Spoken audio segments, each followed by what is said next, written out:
우리에게 주신 하나님 말씀은 디모데 전서 2장 8절에서 15절까지의 말씀입니다. 디모데 전서 2장 8절에서 15절까지의 말씀입니다. 우리 하나님의 말씀을 다 함께 받들어 읽겠습니다. 그러므로 각처에서 남자들이 분노와 다툼 없이 거룩한 손을 들어 기도하기를 원하노라.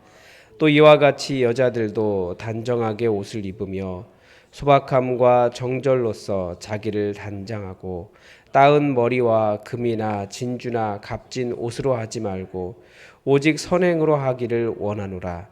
이것이 하나님을 경외한다 하는 자들에게 마땅한 것이니라. 여자는 일체 순종함으로 조용히 배우라. 여자가 가르치는 것과 남자를 주관하는 것을 허락하지 아니하노니 오직 조용할지니라. 이는 아담이 먼저 지음을 받고 하와가 그 후이며 아담이 그 속은 것이 아니고 여자가 속아 죄에 빠졌음이라. 그러나 여자들이 만일 정숙함으로 믿음과 사랑과 거룩함에 거하면 그의 해사람으로 구원을 얻으리라. 아멘. 계속해서 디모데 전서를 통해서 우리가 여러 교훈도 얻을 수 있지만 복음을 따라 사는 것이 무엇인가 이것을 한번 좀 배워보려고 합니다. 우리에게 항상 그 주제는 그렇잖아요. 우리가 뭐라고 할까요? 아는 것보다 우리는 어떻게 더 잘 사는 건가, 더 잘 살아내려고 우리는 노력을 많이 합니다. 특히 복음이 그렇습니다. 복음은 절대 개념이 아닙니다. 예수 그리스도로부터 오는 그 깊은 사랑과 평안을 누리며 그런 선택을 통해서 내가 어떻게 선택하느냐에 따라서 그 평안을 누리는 것과 또 관련이 있습니다. 그리고 내가 누리기 때문에 하나님의 평강을 누리기 때문에 다른 사람에게도 그 평안과 사랑을 전해줄 수 있는 것이 복음입니다.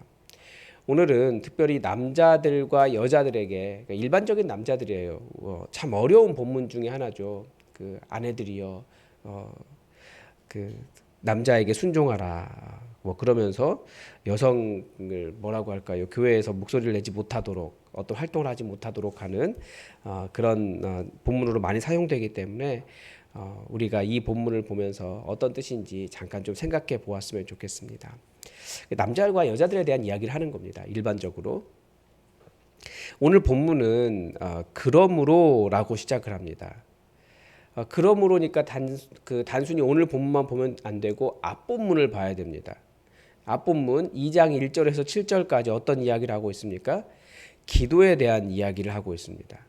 기도를 열심히 하라고 가르쳐주고 있어요. 근데 왜 기도해야 한다고 가르쳐줍니까? 그 앞부분에 보면 또 알 수 있어요. 왜냐하면 2장 1절도 그러므로라고 시작하고 있거든요. 사도 바울이 첫 인사를 하고 난 다음에 우리가 예수 그리스도의 긍휼을 알고 예수님 때문에 우리가 구원받았다. 그런데 예수님 따라간다라고 말하는 것이 아니라 그 믿음에서 파선한 자들이 발생하더라. 왜 복음을 들었는데 복음 따라 살지 않고 그 삶이 그렇게 믿음과 착한 양심을 버리고 살게 되느냐. 그리스도인에게는 뭐가 필요하냐? 선한 싸움이 필요하다라는 이야기를 하는 겁니다. 그리스도인에게 선한 싸움 어떻게 시작하겠냐? 기도라는 거죠. 그래서 그러므로 선한 싸움 싸워야 되니까 믿음에서 파손하지 않도록 기도해야 된다라고 가르쳐주고 남자와 여자는 어떤 자세로 기도해야 될까? 이것에 대한 것을 가르쳐주는 것입니다. 그래서 먼저 1절에 가장 먼저 이야기하는 것은 남자들에게 권면을 합니다. 자, 남자들의 특징이 뭡니까? 본문에서 사도 바울이 보기에 남자들의 특징은 분노와 다툼이라는 거죠. 그러니까 분노와 다툼 없이 믿음을 버리게 되고 예수님 따라가지 않고, 그러니까 성령님 따라가지 않고 믿음 따르지 않고 남자들이 잘 빠질 수 있는 비복음적인 것, 믿음에서 파손할 수 있는 그 일이 분노와 다툼이라는 겁니다. 아주 단순하게 이야기하면. 남자들에게 기도를 권면하면서 절대 분노와 다툼이 없어야 된다라고 이야기하는 겁니다. 분노와 다툼은 육체적인 욕망을 대변하는 아주 대표적인 단어입니다. 성경은 남자들에 대해서 이 세 가지를 조심하라고 이야기하고 있는 거예요. 음란함, 분노, 다툼. 이기려고 하고 승부욕도 있고 승질도 있고 싸우려고 하고, 이게 남자의 특징이라는 거예요. 남자만 그런 것은 아니지만 조금 더 표면적으로 잘 드러나는 사람들이 남자들이죠. 여자들은 막 말로 막 싸우고 그렇지만 주먹질까지 가기지는 않는 것 같아요. 남자들은 잘해요. 기도를 하는 것 자체도 중요하지만 그 기도를 하는 자세와 그 사람의 삶의 중요성을 설명하는 겁니다. 저는 조금 더 다르게 우리가 말씀과 기도로 거룩하여진다라는 거룩하여진다라고 성경이 가르쳐 주고 있기 때문에, 또 이 말씀을 통해서 우리가 거룩의 방법을 배울 수 있습니다. 우리 안에 분노하는 마음, 다투는 마음이 계속 일어날 때 그때 우리는 기도하며 거룩으로 나아갈 수 있습니다. 즉 손만 들고 기도하면 거룩해지는 것 아니잖아요. 그러니까 이게 기도의 훈련이라는 거예요. 그 거룩한 손을 들어라 라고 하는 말은 손을 이렇게 들고 그렇게 기도하면 거룩해진다 이런 말이 아니라, 자기 안에 기도하면서 자기 안에 있는 분노와 다투려고 하는 마음을 완전히 벗어나야지 이 믿음에서 파손하지 않을 수 있다. 그런 기도를 해라 라는 의미입니다. 그래서 이렇게 좀 호전적이고 잘 다투고 싸우려고 하고 그런 성향이 있는 사람들이 있습니다. 그런 사람들은 정말 더 기도해야 돼요. 그렇지 않으면 믿음에서 떠날 수 있다는 겁니다. 그래서 어제의 설교의 적용과도 연결될 수 있습니다. 우리 안에 분노, 다투려는 마음. 누가 잘합니까? 자기 자신 잘 알아요. 사람들을 보면 저거 어떡해 막 이런 마음 일어나고, 아니면 쉽게 건들면 툭 하고 건들면 화르르 타오르는 그런 사람들은 더 기도하셔야 돼요. 하나님, 제 안에 이런 분노가 있습니다. 이런 싸우려는 마음이 있습니다. 제가 더 온유하게 하시고 예수님의 십자가에서 어떤 일이 일어나는지 우리가 계속 묵상해야 되잖아요. 그분은 나 같은 죄인을 용납하셨기 때문에 나도 타인들을 용납하는 법을 기도하면서 배워갈 수 있는 것이, 그것을 내 안에 정말 만들어갈 수 있는 것이 기도라는 거죠. 그래서 그건 정말 깊이 회개하고 입으로만 안 그러겠습니다가 아니라 성령 안에서 완전히 그런 분노의 마음이 사라질 때까지, 예수님이 나를 얼마나 사랑하셨는지를 제대로 알 때까지 우리는 깊이 묵상하며 기도해야 될 필요가 있다는 거죠. 근데 이렇게 말씀을 드리면 이제 그렇게 하지 말아야지, 싸우지 말아야지, 이렇게 인간들이 생각해요. 사람은, 다시 말씀드리지만, 인간의 의는 내 안에 있지 않고 예수 그리스도에게 있습니다. 바깥에 있는 의예요. 내가 얼마나 예수님께 용납받았는지 그 안에서 평안을 누리지 못하면 아무리 내가 분노하지 말아야지, 싸우지 말아야지 라고 한다고 해서 그게 해결되는 것이 아닙니다. 내 안에 있는 분노와 싸우려는 마음은 예수 그리스도의 그 은혜를 깊이 알 때만이, 그 안에서 예수 그리스도의 그 평강을 누릴 때만이 이게 좀 해결될 수 있습니다. 그래서 분노하고 다투지 않으려고 하는 법을 예수 그리스도의 십자가 안에서, 그 안에서 내가 어떻게 받아들였는지 알고, 또 예수님은 나를 부르셔서 어떤 사람이 되도록 하셨는지를 이해하고, 그렇게 우리의 삶으로 거룩한 손을 들어 기도할 수 있다는 겁니다. 또한 예수님의 십자가는 이 분노하며 다투는 세상의 깨어짐을 회복하기 위해서 예수님께서 죽으셨다라는 것을 보여줍니다. 더 많이 갖지 않아도 예수님 안에서 우리는 충분히 가졌고, 더 많이 인정받지 않아도 우리는 예수님 안에서 이미 인정받았고, 우리는 우리는 변화된 신분을 요구하지만 이미 예수 그리스도 안에서 하나님의 아들이 되었고, 가장 높은 자리에 올려주셨고, 결국은 하나님 수준으로 우리를 변화시키기 위해 성화를 이루고 계시는데, 우리가 세상의 것 갖지 못하고 이루지 못했다고 분노할 이유가 없는 거죠. 예수님께서 십자가에서 우리를 변화시키신 것을 제대로 인정하지 못하기 때문에 그렇게 발생하는 겁니다. 그래서 절대 손만 들어서 거룩해진다면 그건 벌 서는 겁니다. 내 안에 진정한 예수 그리스도인한 변화가 일어날 때까지 우리는 깊이 기도해야 됩니다. 그리고 여자들에게 주는 교훈이 무엇입니까? 여자들도 이와 같이입니다. 그러니까 남자들의 특징이 분노와 다툼이라고 규정한다면, 여자의 특징은 지금 몇 가지를 보면 과도하게 아름다움을 추구하는 것과 남자들에 대한 잔소리라고 규정할 수 있는 거예요.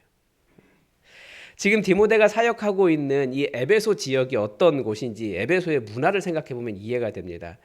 에베소는 사도행전에서 나오지만 그 사도행전에 아뎀이라고 나오는데 그게 미의 여신, 그리스 로마 신화의 미의 여신 아프로디테를 이야기하는 겁니다. 아프로디테는 미의 여신이면서 동시에 전쟁의 여신이기도 합니다. 아마 그럴 거예요. 제 기억이 정확하지는 않지만. 그러니까 사람들이 다 이 미의 여신인 아프로디테를 따라했을 거예요. 여자들은. 신의 모습을 따라하는 것이 보통 그 종교를 따라 하는 거잖아요. 그러니까 그리스 로마 신화의 어떤 여신의 모습을 상상해 보십시오. 우리도 그림 같은 걸로 많이 보는데 일단 옷이 좀 화려하잖아요. 이렇게 치렁치렁하고 찰랑찰랑하는 그런 옷을 입고 머리를 닦고 각종 장식을 하고 그리고 그리스 로마 신들의 특히 미의 여신의 특징은 일단은 옷이 야해요. 그리고 내가 더 예쁜 사람이 되고 인정받아야 되기 때문에 비교하고 질투하고 자기가 더 예쁘다고 드러내려고 하는 문화가 있었다라는 거죠. 또 여신을 섬기는 곳이기 때문에 거기는 여성들의 목소리가 남성들보다 더 이렇게 힘이 있는 그런 곳이었습니다. 그래서 모든 사람이 구원을 얻는 기도를 드리기보다는 그 외적인 아름다움을 더 추구하는 곳이었다라는 거죠. 그래서 외적인 아름다움보다는 내적인 아름다움을 갖추기를 권면하고 있습니다. 외적인 아름다움을 추구하는 문화에서 정숙한 그 내적인 아름다움을 추구하는 여인은 어떤 취급을 받겠습니까? 당연히 너는 왜 그렇게 사냐라는 바보 취급을 당했을 것입니다. 그러나 복음은 그런 취급을 받아도 이미 우리를 용납하신 하나님 때문에 감사하며 사는 것이라는 거죠. 그러니까 사도 바울이 그 에베소라고 하는 지역이 워낙 그게 심하니까 제발 여자들은 너무 좀 그렇게 교회 안에서 그렇게 하지 마라라고 이야기하는 겁니다. 처음부터 이야기하는 것은 뭐냐면 이게 그 1장부터 문맥이 전체적으로 이야기하는 것은 교회가 시끌시끌한 거예요. 다툼이 있고 막그 틀렸다고 이야기하고 싸우고 자기 목소리도 되지 않는다고 막 삐지고 막 그런 일이 일어나니까 제발 좀 잠잠하게 있어라. 그런 의미로 지금 이야기하고 있다라는 것을 기억해야 됩니다. 그래서 여성들이 그런 세상과 다른 정숙함으로 믿음과 사랑과 거룩함으로 영혼을 구원하는 그리스도인이 되기를 권면하고 있는 내용이다. 이렇게 보면 좋겠습니다. 우리 그리스도인들은 예수님 닮아가는 사람들입니다. 근데 예수님을 한번 생각해 보십시오. 뭐 막 욕하는 사람들이 그런 얘기예요. 예수님도 욕했다고. 아니 예수님의 욕은 그런 의미의 욕이 아니죠. 자기 승질, 자기 분노, 자기 싸우려는 마음을 정당화하기 위한 욕이 아니거든요. 그리고 뭐 성경에 예수님이 계속 욕하는 분도 아니셨고 욕쟁이도 아니었고 그 한 번 그런 거 가지고 자기 항상 욕하는 사람들 자기 욕하는 거 이렇게 싸우는 것 그런 거 정당하더라고요. 예수님 닮는 거 그게 아니에요. 예수님 닮는 건 우리의 거친 마음도 거친 입도 정말 말씀 때문에 온유해지는 것입니다. 다른 사람에게 친절한 것이고 어떻게든지 그 사람을 살리려고 하는 것이 예수님 닮는 것입니다. 내 승질 드러내서 내 원하는 것만 이렇게 주장해가지고 다른 사람 기 확 죽이고 이렇게 하는 게 아니라는 거예요. 근데 우리도 거칠고 입도 거칠고 온유할 줄 모릅니다. 예수님이 그런 분이라고 상상해 보세요. 예수님 때문에 더 많은 분란과 폭력이 일어나지 않았겠습니까? 아무리 멋있는 미사역으로 뭐 사랑이 많으신 하나님, 뭐 생명의 주님 이런 말들 많이 한다고 해서 그렇게 그런 말은 많이 하지만 삶은 너무나 거칠어요. 항상 욕하고 싸우려고 하고 다른 사람 이기려고 하고 비교하고 내가 너보다 더 예쁘네, 내가 너보다 몸매가 어떻네 그런 것만 이야기하고 살면 누가 그 사람을 통해서 예수님을 알 수 있겠습니까? 그리고 그것 자체가 이미 믿음에서 우리를 부르신 복음의 은혜에서 떠나 있는 것입니다. 만약에 그런 사람들을 통해서 복음이 전달되면 사람들이 뭐라고 말하겠습니까? 너나 잘하세요 라고 하지 않겠습니까? 우리 안에 분노나 다투려는 마음이 사라질 때까지 거룩을 추구하시고 내 안에 비교와 질투가 사라질 때까지 아무 말 하지 않고 고요해도 평안할 때까지 십자가 위에서 어떤 사랑을 받았는지 계속해서 묵상하고 깊이 기도하며 훈련할 수 있기를 바랍니다. 오늘도 하나님의 뜻이 우리에게 이루어지기를 주기도문으로 기도하겠습니다. 하늘에 계신 우리 아버지, 아버지의 이름을 거룩하게 하시며 아버지의 나라가 오게 하시며 아버지의 뜻이 하늘에서와 같이 땅에서도 이루어지게 하소서. 오늘 우리에게 일용할 양식을 주시고 우리가 우리에게 잘못한 사람을 용서하여 준 것 같이 우리 죄를 용서하여 주시고 우리를 시험에 빠지지 않게 하시고 악에서 구하소서. 나라와 권능과 영광이 영원히 아버지의 것입니다. 아멘. 여러분 오늘은 기도할 때 우리 다 같이 마음을 모아서 한 가지만 더 기도해 주십시오. 먼저 우리 자녀들 수능 시험 얼마 남지 않았는데 자녀들을 위해서 기도해 주시고 한 가지 기도를 부탁을 드리는 건 시간이 지날수록 성도들이 좀 이렇게 많이 아픈 것 같아요. 그래서 아프지 않도록 암세포가 사라지고 관절의 통증이 사라지고 마음의 아픔이 사라지고 좀 그렇게 치유가 일어날 수 있도록 여러분 우리 성도들을 위해서 기도를 부탁을 드립니다. 우리 다 함께 기도하겠습니다.